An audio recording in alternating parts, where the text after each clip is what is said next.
but for my personal taste, I would just say, Clive, lyrics are not that important. Like, I have to like the song. If I like the song, the lyrics, if they're great, it's a great extra. If they're not, I don't give a shit. Right. I mean, again, the Beatles wrote some really terrible lyrics. I guess so, but it's funny because they were just hurried. Being that they built the house, and young. all of us are trying to build the same house, so they're not terrible anymore in that sense. Well, but I'm talking about... Like, what's a terrible Beatle lyric to you? Love me do. You know I love you. Yeah, but I'll always be true. They moved on from that. Of course, but I'm just saying, they were still very young when they were starting, and so some of the stuff, and other stuff is genius, and some of it is just, I had a young girlfriend once said, I like the Beatles, but they're just all, the lyrics are gobbledygook. And I was like, oh, first I was like offended. Honey, how can you say that? And I thought about something. I'm like, yeah, some of them are gobbledygook. Some of them are just, you know, if you're stoned and you're thinking about them, like, you know, especially John Lennon liked to write like picture. Like McCartney wrote more like, he loved characters. He would think of a character. Desmond has a barrow in the marketplace. Yes, exactly. Who's Desmond? He's got, you know, Lady Madonna. Yep. I'm going to write, Eleanor Rigby. It's just like he'd pick and, you know, George Harrison wrote about the Lord. Almost a lot. Yes. And John would just, I feel like he was like, oh, sometimes he was inspired and sometimes it was just like, yeah, it was like that book he put out once. He loved wordplay. And, you know, I don't know exactly what, an impression of his wife, which he made and donated to the National Trust. A soap impression of his wife. I've been listening to it for 50 years. I don't know what it means. I don't care. The song is great.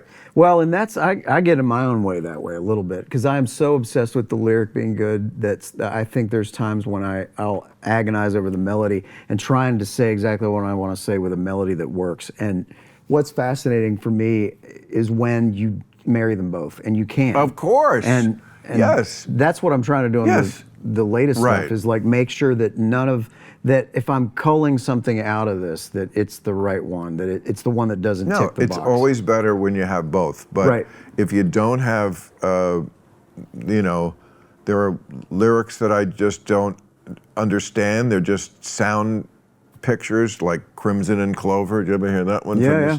You know, it's the sound, it's just a sound collage. It just sounds great. Yeah. And I don't know what the fuck it means, and I don't care. Crimson and Clover over and over. Yeah, sure, whatever. It's sexy. I mean, the first line is, I mean, put that on next time you're trying to get laid. Really, I saw it in a movie. I saw Mila Kunis do it in a movie. She's in this movie with, I think, Clive Owen. It wasn't a big movie, but it's kind of gritty. It's good. He's a convict anyway, gets with her. And it's like the first time they're about to fuck. And this is like in the 70s. And she gets up the old turntable and she puts the needle down. And first line of, you know, Crimson and Clover, I'm sure you could sing it better than I could. I don't need to try today. And... you know, won't you come walking over? All that echoey stuff. Right. You know, and I'm waiting to show her. And some of it is, you can understand, it's very sexy, and then we go into Crimson and Clover and like, what the fuck? And then there are songs where I absolutely don't like the lyric. They're saying something. There's a new one like that, but I love the song. Miley Cyrus. Flowers. Oh, you don't like the lyric of that? No. Why? Because I like the lyric of that. I think she hit what we were talking about right there, which is a lyric that is, I love the lyric, and then also the melody. It is in your, I love the record. Just that, I do not like the idea. I can love myself better than you can. Well, I don't think that's a good message. I'm going to argue on her behalf. I understand it's a breakup album, so I know where she's coming from. It's not about. Right, but still, in principle. But of course, I have to relate to it. I have to hear it. So when she says, "I can send myself flowers," yeah, you can, but the whole point of flowers is that somebody is sending to you. Yes, you can. You can do a lot of things. You can huff lemon pledge, but it's not a idea I want in my head, and I don't think that it's very unromantic, and it's not true. No one can love you better. I mean, you can't get the kind of love you need from another person. But better than that guy. Better than That's what she's saying. I understand that. I understand it on that level. I'm going to turn you around on this. No. I mean, it's both. We're both right. Yeah, you're right. I mean, but compared to, like, here's a song we could compare it to.